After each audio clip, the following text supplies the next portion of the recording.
cardio and the sugar diet. It's a 2-for-1 fat loss. Anybody starting the sugar diet, you need to also be starting cardio. But don't get freaked out about cardio. People like lose their mind. They're like, oh man, I think I can do the sugar diet, but I don't know if I can run every day, right? That's what people get confused, because cardio is like a hard word. When you think of cardio, anyone who thinks of cardio, they don't think of walking, right? They don't think of walking. They don't think of walking to the grocery store, walking anywhere. They don't think of that. When they think of cardio, they think, I'm gonna have to start running up hills. I'm gonna have to start running around my neighborhood. I'm gonna start, getting on a bike, burning my legs off, running out of breath, not being able to breathe, right? And that is cardio as well. That's good cardio. But is it cardio that you're going to be able to do every single day, especially if you're brand new? No.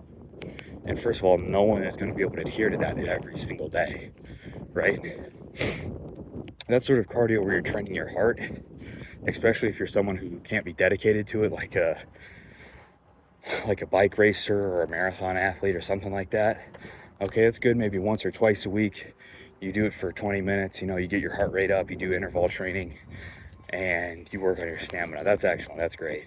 But every single day, you need to be active, right? And for the most part, you're not going to be able to do that every single day, especially if you're starting off at a heavy body weight. You're just not going to be able to do it. If you have the mental fortitude to push yourself through it, then you probably already were once a person who was in extremely good shape, and then something happened where you maybe got injured, or otherwise where you weren't able to work out and you sort of hit a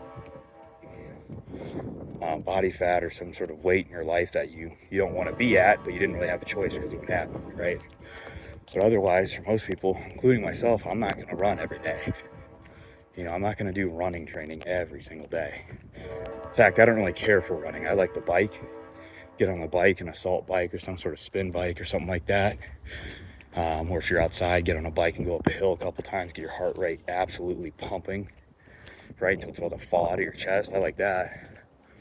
But everyday cardio, I walk.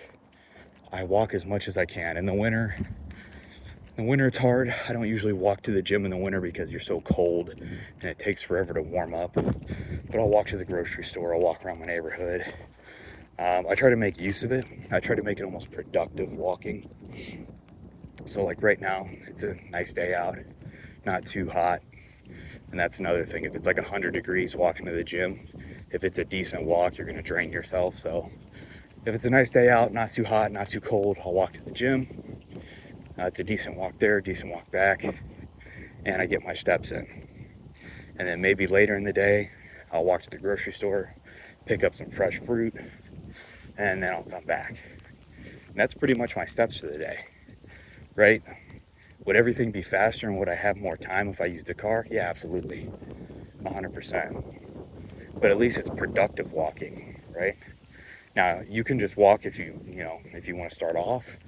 I'm just giving people sort of tips on how to make use of it, right?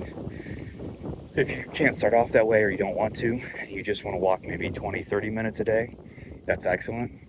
If you have a treadmill in your house, this is the best hack ever. And I'm sure people already know about it, because it's like, how can I make walking more entertaining and less boring, right? So you put a treadmill in front of a TV, you watch whatever you want. Maybe you watch a half an hour of a TV show. I've split up movies before. I was watching Oppenheimer, and I would forget that movie's close to 3 hours long.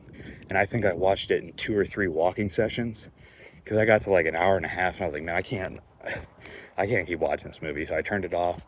The next day I came back, I think I finished it up. So I think I finished Oppenheimer in like 2 walking sessions. It was so long, right?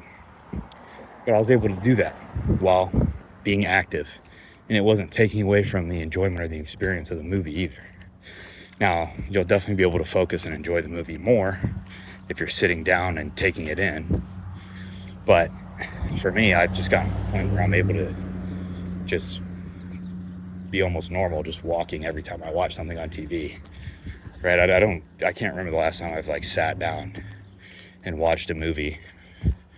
It's been very seldomly, besides like a movie at a movie theater. Like, that'd be absolutely hilarious if I walked into a movie theater with like a portable treadmill and I just started standing up in the middle of a theater with like a generator walking and people are eating popcorn and they just see some like nutcase in the background, just see, I'm getting my steps in, bro.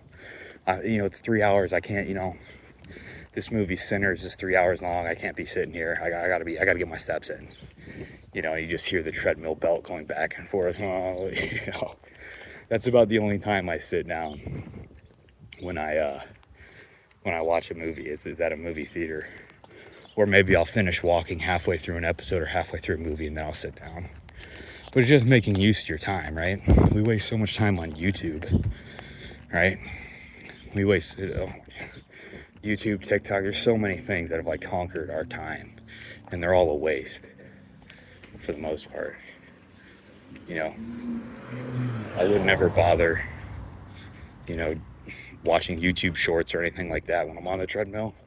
I try to watch YouTube news videos or some sort of financial videos or fitness videos. That's pretty much my big one. When I'm walking on the treadmill, I watch fitness videos if it's not a TV show that I'm interested in or a movie. But again, it's just an easy way to remain active.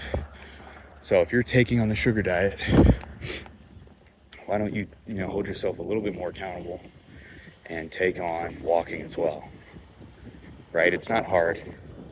Even if you're overweight, just set up a goal every day. If you go from 0 walking to 10 minutes every day and you're 300 pounds, the body fat is going to fall off of you. Couple that with the sugar diet, it's going to fall even faster. And you're going to lose an immense amount of weight. It's just going to keep going and going. And don't get hung up on the fact that something runs into your life and you can't do it, right? Like, I can't walk 10 minutes or I can't walk an hour today because of something that happened. Well, don't worry about it. Just pick it up the next day.